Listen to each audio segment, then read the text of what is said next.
Audio Jungle.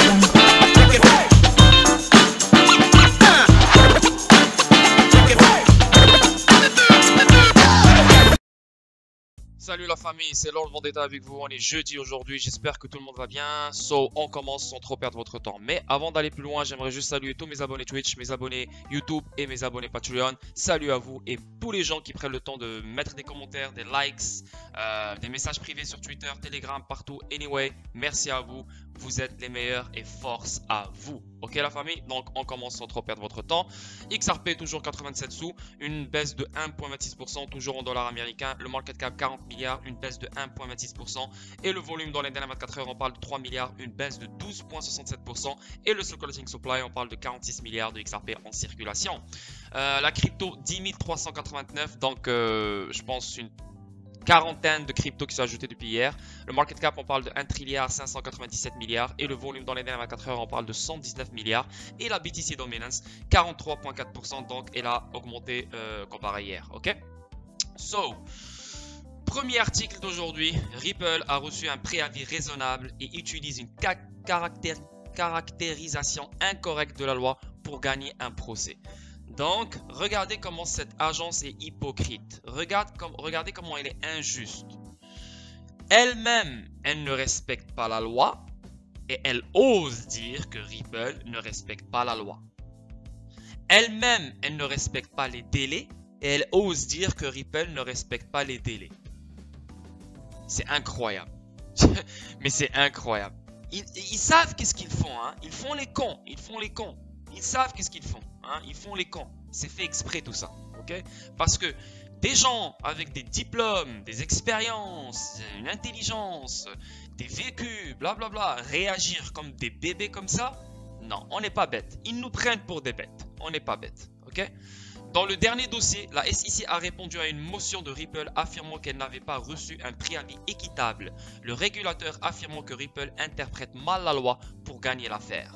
Ah, mais faut pas oublier que la SEC, elle introduit la cour dans l'erreur depuis le début pour gagner l'affaire et détruire des investisseurs et même détruire l'innovation aux États-Unis parce que elle ne veut pas perdre la SEC. Même si elle sait qu'elle est injuste dans l'affaire, elle ne veut pas perdre. Maintenant, elle ose dire que Ripple interprète mal la loi pour gagner l'affaire. Waouh! Waouh, c'est vraiment fou. On a tout vu, hein. Dans ces 6 mois, on a tout vu. Ripple avait décidé de supprimer un argument de la SEC dans lequel le régulateur affirmait que la société aurait dû s'inspirer des 70 plus autres poursuites qu'elle avait intentées contre d'autres sociétés de cryptographie. Donc, ça veut dire que le fait qu'elle a fait 70 poursuites contre d'autres sociétés de cryptographie et elle les a gagnées, ça veut dire que Ripple doit prendre en considération les victoires que la SEC a faites auparavant. Elle devrait fermer sa gueule et voilà, juste s'agenouiller devant la SEC et accepter la défaite. Là, ce que la SEC ne comprend pas, c'est que c'est une nouvelle version. C'est un nouveau monde. C'est une nouvelle affaire. C'est un cas particulier qu'elle n'a jamais connu de toute sa vie, de toute son histoire. Là, on parle d'un monstre qui est Ripple. On parle d'un monstre qui va changer le monde entier, qui va changer les paiements, va changer toute industrie qui existe dans le monde. Là, on ne parle pas de kick, on ne parle pas de société, petite société de merde. Là, tu parles de la mère, la grand-mère, le père et le grand-père de la crypto au complet. Hein? Tu ne peux pas utiliser des tests vieux, des tests de la vieille école, des tests qui ne marchent pas sur des technologies modernes. Tu ne peux pas utiliser une mentalité ancienne, une mentalité traditionnelle sur des technologies modernes que personne au sein de ton équipe ne comprend. Comprenez? Donc, encore une fois, la SEC continue à lancer des requêtes injustes sur le visage de la cour, de la juge, en espérant que la juge prenne en considération une ou deux requêtes. La Securities and Exchange Commission des États-Unis a répondu à la dernière défense de Ripple et dans son dernier dossier, elle a accusé la société d'avoir mal interprété la loi pour gagner la bataille juridique. Ripple avait affirmé qu'elle n'avait pas été informée que la SEC considérerait le XRP comme un titre. Mais bien sûr, c'est sûr. Ripple avait affirmé qu'il n'avait pas été informé que la SEC, tout ce temps-là, tous ces 8 ans-là, tous ces 10 ans, tous ces 11 ans, tu n'as même pas affirmé ou confirmé ou informé Ripple comme quoi on pense que XRP est un titre. Et la SEC, elle dit, Brad et Chris devraient savoir dès le départ que XRP était un titre. Si toi, tu ne savais pas que c'était un titre, comment eux, ils savent?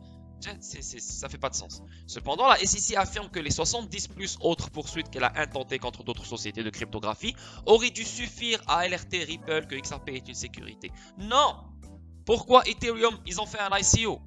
Pour toi, Ethereum, ce n'est pas une sécurité. Et Ripple n'a pas fait de ICO. Pourquoi tu veux que XRP soit une sécurité? Comprends-moi le délire. Ethereum, tu l'as déclaré comme une commodité. Et il a fait un ICO. Donc, comment tu veux qu'on prenne tes poursuites en considération? Si toi-même, tu ne sais même pas qu'est-ce qui est quoi. La bataille pour un préavis équitable. Les chances de victoire de Ripple dans l'épreuve de force juridique sont fermement ancrées dans sa capacité à réclamer un manque de préavis équitable. Et c'est vrai, il y a un manque de preuves, manque d'arguments fiables, manque d'intégrité, manque de respect des deadlines et de la loi américaine et un manque de la compréhension de l'innovation que Ripple veut apporter aux États-Unis. Cette tactique de défense consiste à convaincre le tribunal que le régulateur a manqué à son devoir de faire savoir à Ripple qu'il commettait des violations des valeurs mobilières. Et c'est exactement ça. Donc là, on est dans une situation critique où la SEC n'a plus de jeu. C'est ce que je vois. Elle n'a plus de cartes, elle n'a plus d'armes, elle n'a plus d'artillerie lourde pour contrer ça. Et là maintenant, ce que la Cour elle est en train de voir, c'est que malgré ce que la SEC a fait pendant tous ces mois-là, il n'y a rien de fiable, il n'y a rien de sérieux pour que je juge ou je prenne ta faveur. Ou je prenne ton bord, ou je te prenne en considération. Donc Ripple, elle est en train de gagner. Clairement ici. Là. Cependant, la SEC a contré cette défense en affirmant que les plus de 70 autres poursuites qu'elle a intentées contre d'autres sociétés de cryptographie étaient suffisantes pour faire savoir à Ripple qu'elle avait tort. Ça là, de tous les 6 mois, tout ce qu'on a vu dans cette bataille, ça, c'est l'argument le plus stupide dans cette affaire. C'est incroyable. Dans le dernier dossier de Ripple, il a affirmé que son cas était unique et ne ressemblait en rien aux 75 autres poursuites engagées par la SEC. C'est ce que je vous ai expliqué au début de l'article. Cette affaire, elle est totalement différente. Même la juge Sarah Nedburn, si vous vous rappelez, dans la conférence téléphonique, la SEC a voulu comparer Ripple au dossier Upton. La juge, elle a directement calmé la SEC. Elle lui a dit non. C'est deux choses différentes ici. Donc la juge, elle sait qu'est-ce qui se passe. Il s'agit du tout premier cas dans lequel la SEC a jamais intenté une action coercitive contre une entreprise ou ses dirigeants individuels pour la vente ou la distribution d'un actif numérique établi alléguant que l'article 5 du Securities Act exigeait l'enregistrement de telles ventes. La SEC veut que le tribunal annule cette défense. Dans une réponse à Ripple's sur Reply, la SEC a affirmé que Ripple interprète délibérément mal la loi. Ah, c'est incroyable. Je lis, c'est fou. Le régulateur précise. Cet argument repose sur une qualification incorrecte de la défense du fair notice, le préavis équitable. L'argument de Ripple se résume à ceci. Parce qu'aucun des cas d'actifs numériques antérieurs de la SEC n'implique les faits exacts et identiques à cette affaire, Ripple n'a pas eu un préavis suffisant, de sorte qu'il ne peut être tenu responsable d'avoir enfreint les dispositions de responsabilité strictes de l'article 5. Dans sa réponse d'une page au juge Analisa Torres, qui est le juge primaire, Sarah Nedburn, c'est le juge secondaire, le chien de garde ajoute « Mais un avis équitable n'exige pas une correspondance factuelle aussi exacte et Ripple ne cite aucun cas qui suggère le contraire. » La SEC estime que des affaires antérieures telles que le célèbre procès Howey, sur lequel le test Howey est basé pour savoir si un actif est un titre. Mais malheureusement, on le sait, même Hester Pierce, une commissaire au sein de la SEC, elle a dit que ce test ne fonctionne pas. Il dit fournissent un préavis suffisant. Non, il ne fournit pas un préavis suffisant. On ne veut pas un préavis suffisant, on veut un préavis clair. On veut un préavis juste. On veut un préavis précis. On ne veut pas un préavis suffisant. On n'est pas là pour se contenter d'un préavis suffisant. Je sais pas quoi, suffisant. Bordel de merde. Votre test, il a été créé en 1947. Depuis 1947, il se fait utiliser jusqu'à maintenant. Vous avez détruit énormément de compagnies. Vous les avez mis à genoux. Vous les avez mis en faillite pour rien, absolument rien. Vous avez eu des juges tout ce temps-là qui prenaient votre bord, qui prenaient tous vos conneries en considération et laissaient des compagnies avec des belles utilités se faire détruire. Maintenant, les choses changent. Et c'est fait exprès. C'est fait exprès pour que l'agence, le chien de garde des États-Unis, change lui aussi. Ça, c'est un élément déclencheur pour que les agences aux États-Unis changent de temps, changent leur mentalité. Et Ripple est là pour ça. Non seulement pour changer le monde, mais changer aussi les lois.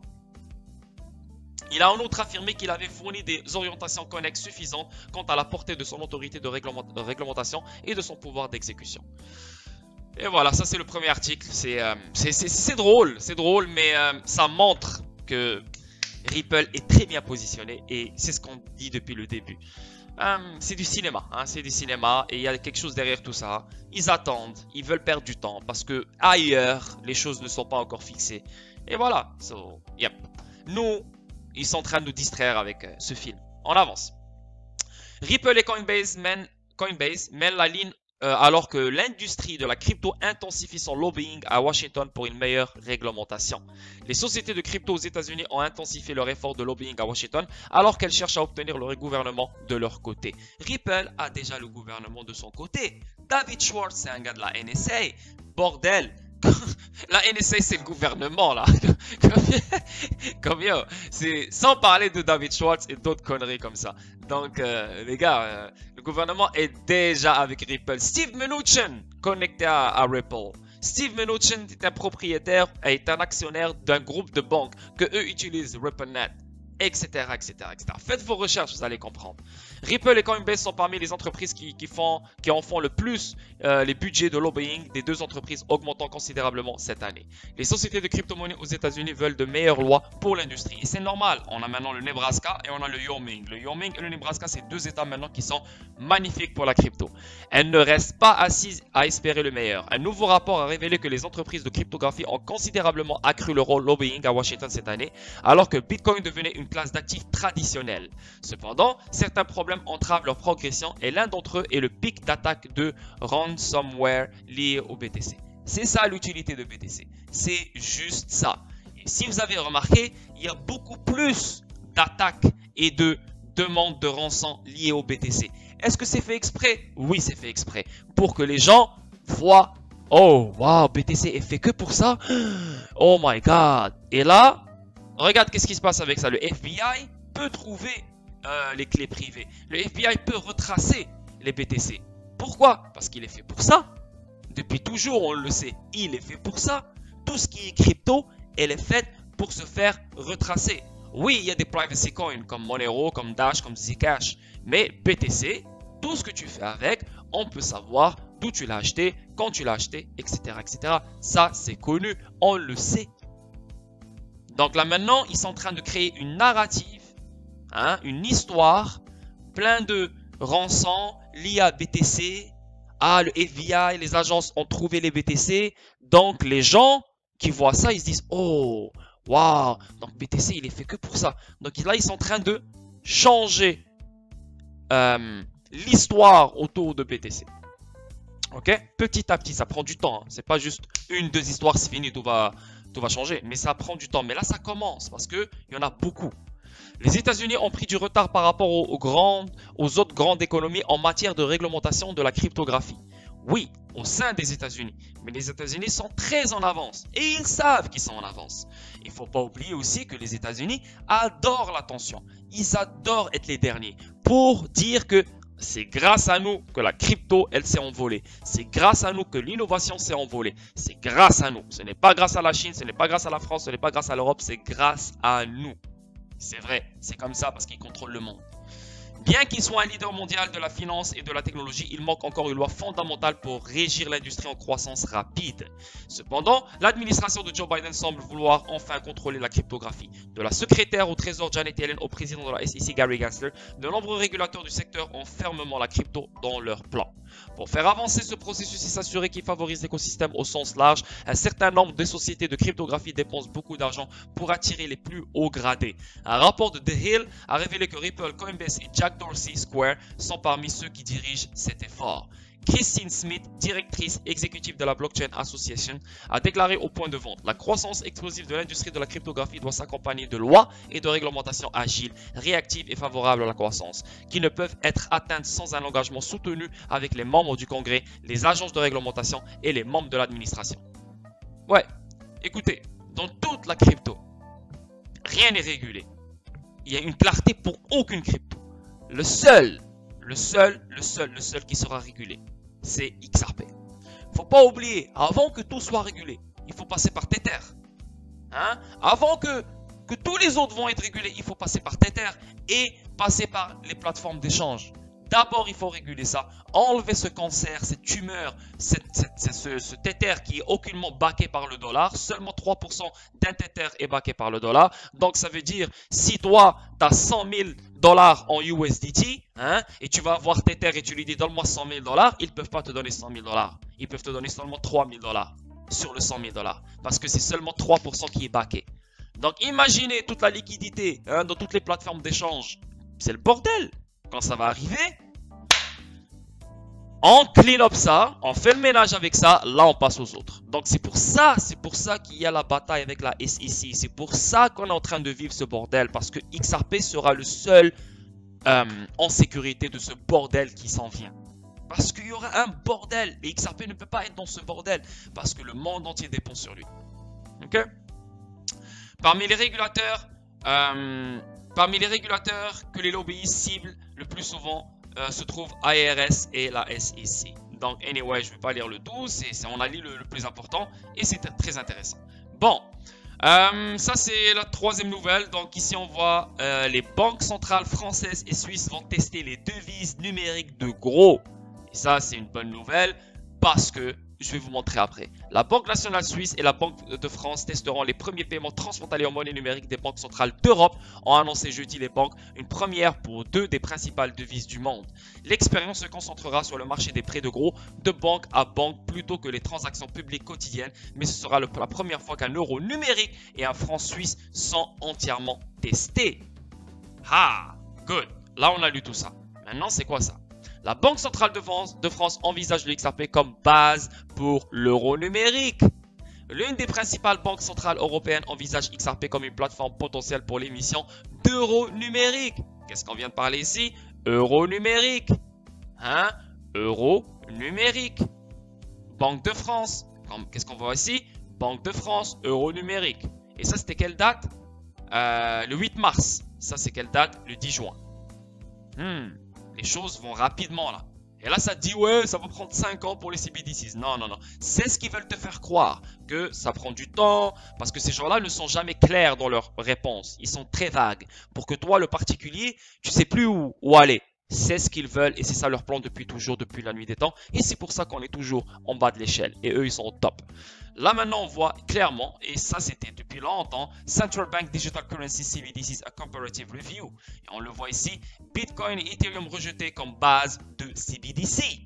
Hein, et on voit ici, ils ont publié un rapport intitulé Central Bank Digital Currency CBDCs, a comparative review. Le document a révélé que la Banque centrale française discutait de Ripple et de XRP comme base possible pour le lancement de l'euro numérique. Qu'est-ce qu'on voit ici? Les banques centrales françaises et suisses vont tester les devises numériques de gros, l'euro numérique et le franc suisse. Là, on a parlé de la Banque de France. Mais la Suisse, qu'est-ce qu'on voit ici? Le PDG de Ripple gagne les cœurs à la conférence de la Banque nationale suisse. La Banque nationale suisse a récemment organisé une conférence. Brad Garlinghouse, PDG de Ripple, a eu la chance de faire quelques remarques sur Ripple. Sa technologie s'est produite à certains des banquiers centraux et commerciaux les plus influents du monde. Dans cet article, nous vous donnons l'essentiel de son intervention. Donc, je ne vais pas tout lire, mais Ripple gagne les cœurs à la conférence de la Banque nationale suisse. Il n'a pas gagné les cœurs grâce à son visage là. Ils en ont rien à foutre de sa gueule lui. Il a gagné des cœurs parce que la technologie est fiable et sérieuse. Donc la Suisse, la Banque de France, Euro numérique, XRP, Brad gagne les cœurs. France parle de XRP et Ripple comme une base pour l'euro numérique. Aujourd'hui, le 10 juin, qu'est-ce qu'on voit? Les banques centrales françaises et suisses vont tester les devises numériques de groupe. Bonne nouvelle, sûr et certain, c'est Ripple. Ok? On avance. Ria Money transfert ajoute des paiements en temps réel via la plateforme de paiement instantané Pix au Brésil en partenariat avec Banco Redimento. Banco Redimento, ils utilisent RippleNet. Ah! Pix utilise Ripple. Ria Money s'associe à Ripple. Hein? Donc, c'est grâce à Ripple que ce genre de choses se font entre différentes compagnies. Donc là, on voit Ria Money, Pix, Banco Redimento, tous au Brésil, sans parler de la Banque centrale du Brésil qui est aussi sur RippleNet. Donc le Brésil au complet roule sur Ripple. L'accès au nouveau réseau de paiement en temps réel brésilien permet des paiements locaux instantanés 24 h sur 24 et 7 jours sur 7 dans tout le pays. Donc Ria Money, leader mondial du secteur des transferts d'argent transfrontaliers et filiale d'Euronet Worldwide, a annoncé aujourd'hui le lancement de paiements instantanés au Brésil via le nouveau réseau de paiement en temps réel Pix du pays. Donc je ne vais pas tout lire, mais Riax participera au réseau Pix grâce à son partenariat avec Banco Redimento. Donc Banco Redimento, Ripple, Pix Ripple, Ria Money Ripple et la Banque centrale du Brésil Ripple. Et la preuve, voilà ici, Ripple s'associe à Ria Money. Et ça, c'était en 2019. Ok, on avance. Excusez-moi. Ici, 270 millions de XRP déplacés par les principaux échanges cryptographiques. Alors que Ripple continue de déplacer le XRP vers la Chine. Des données d'analyse récentes montrent que les principales bourses ont transféré 270 millions de XRP tandis que Ripple continue d'envoyer cette crypto-monnaie à la plus grande plateforme de négociation chinoise qui est IOB, je pense, si je ne me trompe pas. Ouais, IOB, voilà, IOB.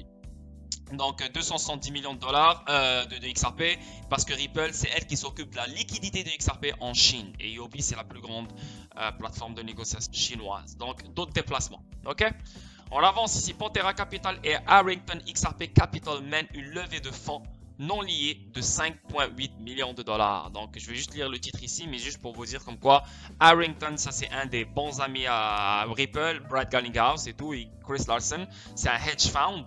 Donc voilà, c'est lui, il adore, il utilise XRP pour ses paiements transfrontaliers et tout. Il parle toujours de XRP. Et Pantera Capital maintenant, eux, ils vont lever une levée de fonds. Donc Unbound Capital vise à devenir le premier stablecoin interchain décentralisé. Le cycle d'investissement privé a réuni au moins 14 fonds de capital risque et plus d'une douzaine d'investisseurs providentiels de l'ensemble de l'industrie de la blockchain. Voilà, je vais pas lire le tout parce que ça parle de DeFi et tout, mais voilà. C'est pas très intéressant. Là maintenant, on change de sujet. Telcoin, mon petit bébé, mon bébé préféré. J'adore. Donc les gens qui m'ont suivi, ils ont déjà fait énormément d'argent.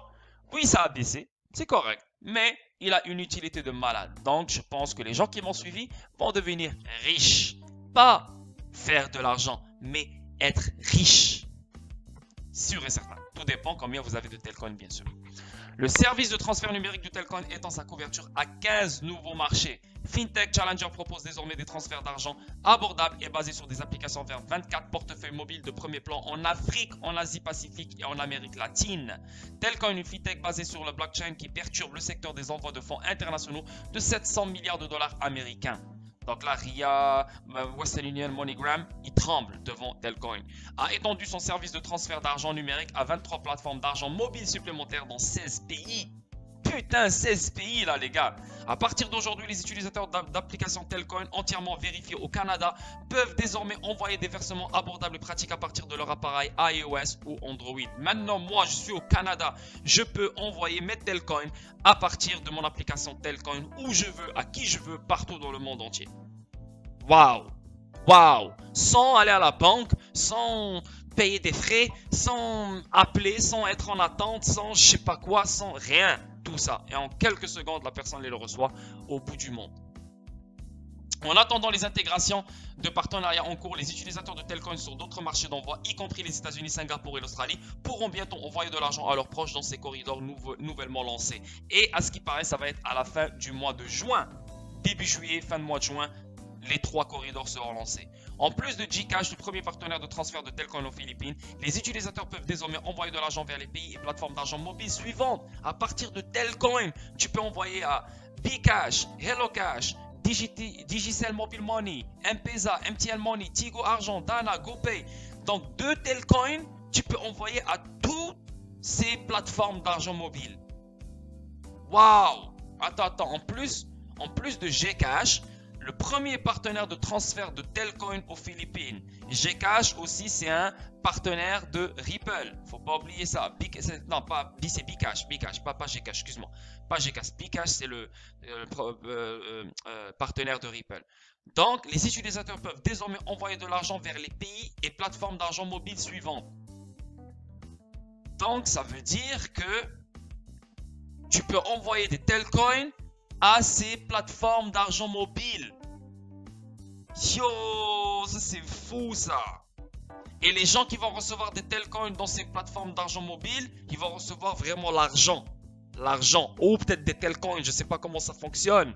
Mais là, regardez Samoa, Ouganda, Tonga, Salvador, Philippines, Pakistan, Népal, Malawi, Sri Lanka, Kenya, Indonésie, Guatemala, Ghana, Fidji, Éthiopie, Bangladesh. Tous ces pays utilisent un téléphone cellulaire pour transacter. Même le IMF a parlé de ça. C'est un écosystème de malades qui fait énormément d'argent. Et Telcoin a compris le game et c'est pour ça qu'elle fait ça. Waouh, les gars, je suis fucking excité. Je suis heureux, les gars. Avec le coût moyen mondial de l'envoi d'un virement de 200 USD, toujours élevé à 6,5% au 4e trimestre 2020, Telcoin vise seulement 2,5% au moins pour son service sans contact et axé sur la conformité. L'ouverture de ces couloirs initiaux est un moment fondamental, passionnant et important dans le parcours de Telcoin, a déclaré le PDG Paul Noner. Nous voyons cela non seulement comme une question d'envoi de fonds abordables, mais comme une première étape vers l'élargissement des opportunités financières des personnes sur ces nouveaux marchés. Putain, maintenant tout ça, maintenant c'est live, c'est live. Et cela va ouvrir à la fin du mois de juin. C'est ce que j'ai vu et c'est ce qu'ils ont déclaré. Les États-Unis, Singapour, Australie. Putain, ça va exploser, les gars, c'est même pas drôle. Le lancement de ces nouveaux corridors coïncide avec la mise à jour V2.3 de l'application Telcoin qui introduit une nouvelle innovation sur le marché des envois de fonds que la société a baptisé bénéficiaire actif. Dans un virement traditionnel, le destinataire des fonds doit communiquer une destination préférée à l'expéditeur. Et s'il souhaite que le transfert entrant atterrisse sur son compte bancaire, son portefeuille électronique sous forme d'espèces pouvant être récupéré chez un agent physique, etc. Telcoin élimine cette étape de communication et rationalise le flux de versement en permettant aux bénéficiaires de décider où iront les fonds. L'expéditeur saisit simplement un montant en devise locale ainsi que le nom et le numéro de téléphone du destinataire. Le bénéficiaire est alors notifié du virement entrant. Putain, yo, c'est incroyable, man. L'expéditeur saisit simplement un montant en devise locale ainsi que le nom et le numéro de téléphone du destinataire. Le bénéficiaire est alors notifié du virement entrant. Juste avec ton téléphone, là. Tranquille. Ces nouveaux corridors de transfert fiduciaire ouvrent la voie à Telcoin pour offrir ses services supplémentaires adossés à des actifs numériques qui accéléreront les transactions et réduiront encore plus les coûts. La mise à jour V3 entrante de Telcoin cherche à éliminer les obstacles à l'accessibilité des actifs numériques à l'échelle mondiale et à tirer parti des marchés alimentés par les utilisateurs pour l'échange actifs numériques. Waouh les gars, man, ça... Yeah, c'est bien beau, Ripple, XRP et tout, vous savez, c'est mon préféré, all in. Mais là, yo, Telcoin, tu peux pas le mettre de côté, man. Telcoin, tu peux pas. Ça, yo, Telcoin, pour de vrai, heureusement, je suis dessus. Heureusement, j'ai sauvé plein de monde et j'ai parlé de Telcoin. Je suis le seul franco qui a parlé de Telcoin. Aucun autre franco parle de Telcoin. Et je suis très content. Grâce à moi, beaucoup de monde vont profiter de beaucoup d'argent, la famille. Je suis très content pour vous et je suis très content pour moi. Donc, maintenant tous ces corridors sont live. Yes. Et ces 3 corridors vont être live à la fin du mois. On avance.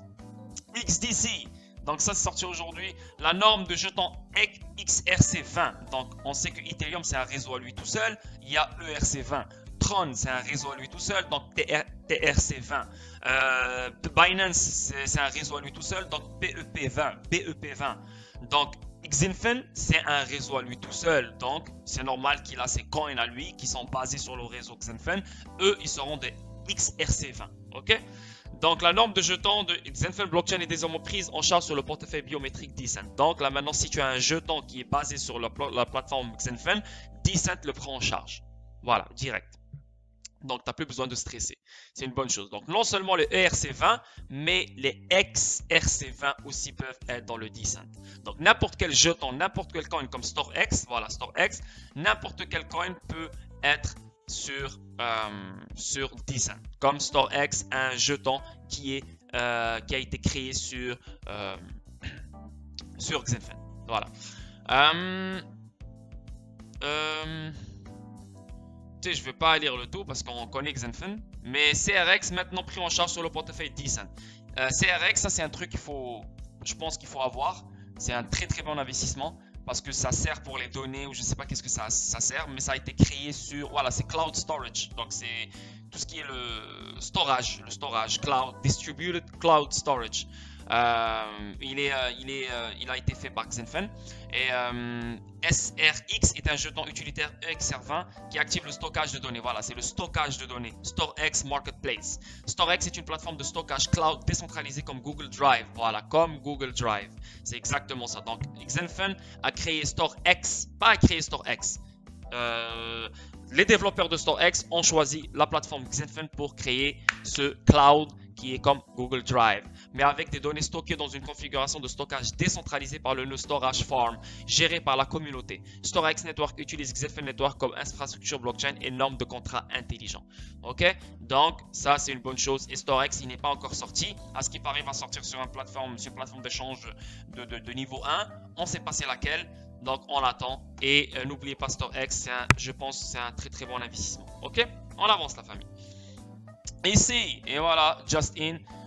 Hier, le Salvador, qu'est-ce qu'il a dit? Il a dit, je vais demander conseil au IMF pour voir qu'est-ce qu'il pense. Et regardez ça, l'adoption par le Salvador de Bitcoin, car la monnaie légale peut présenter des risques importants. Donc le IMF, il lui a dit, ça peut présenter des risques importants. Mais une chose que je voulais partager avec vous, regardez ça, parce que oui, on n'aime pas ce qu'on a vu avec Salvador, on n'aime pas ce qu'on voit avec le Paraguay parce qu'ils veulent adopter le BTC, mais il y a une chose que j'aimerais partager avec vous et ça fait réfléchir. Et voilà, je vais vous la montrer maintenant parce que je l'ai mis hier. Bref, donc je vais lire ça. Le PDG de Ripple, Brad Garlinghouse, et le général adjoint du FMI, Ross Lakelow, dans une discussion sur les opportunités qu'ont les institutions financières de l'ASEAN de tirer parti de la technologie blockchain dans les cadres réglementaires uniques de la région. Donc c'est une vidéo qui dure 30 minutes ou 35 minutes. Mais il y a une partie dans cette vidéo, surtout à la 28e minute, à la 29e minute, ok? Donc c'est très très intéressant qu'est-ce qu'ils vont commencer à dire à partir de la 29e minute. Donc le Salvador, c'est un pays membre du IMF, ok? Donc, qu'est-ce qu'on voit ici? On voit que le Salvador a adopté Bitcoin comme une monnaie légale du pays. Ok? Good. Maintenant, qu'est-ce qu'on voit ici? On voit aussi le Paraguay veut adopter le Bitcoin. Et le Paraguay aussi est un membre du IMF. Mais qu'est-ce que Brad et Ross disaient sur cette vidéo? J'ai une petite partie ici et je vais partager ça avec vous. Donc, qu'est-ce qu'il disait? Il disait, Brad s'assoit avec Ross, le gars en haut, le général adjoint du FMI, reçoit une question. Donc les deux, ils reçoivent une question. Et la question, c'était, le FMI va-t-il détenir des cryptos? Et Ross, le gars qui est à côté du FMI, que Brad, lui là, ce gars-là, donc c'est le député général du FMI, il bloque, il ne sait plus quoi répondre. Il bloque, il ne sait plus quoi répondre. Et Brad, il rit comme s'il savait c'était quoi la réponse. Et là, la réponse de ce gars-là, Ross, qu'est-ce qu'il dit? Il dit, dit que si un pays légalise une crypto, on pourrait suivre. Qu'est-ce qu'on vient de voir maintenant? Le Salvador, Paraguay qui va suivre, etc., etc. Donc oui, le Bitcoin, ce n'est pas une bonne chose. Mais ce que je suis en train de comprendre ici, c'est juste que, juste embarquer dans le nouveau système. Bitcoin ou pas Bitcoin, juste embarquer. Il les incite à embarquer dans le nouveau système. Parce que les pays de ce genre traînent la patte. Hein? CBDCs, peut-être qu'ils n'ont pas l'infrastructure pour créer les CBDCs ou n'importe. Donc, ils leur laissent le jeu. Ok, let's go. Toi, choisis Bitcoin. Toi, choisis ça. Donc, juste pour les faire rentrer dans le système digital. Quand tout le monde va rentrer dans le système digital, c'est le temps, pourquoi? C'est le temps du bridge currency. C'est le temps du pont. Hein? Quand les autres pays ont leurs CBDCs et les autres pays, je sais pas moi, ils vont utiliser Bitcoin. Donc ça va être des digital currencies, des monnaies digitales. Mais il faut avoir un coin au milieu qui va les connecter. Et c'est qui? C'est XRP.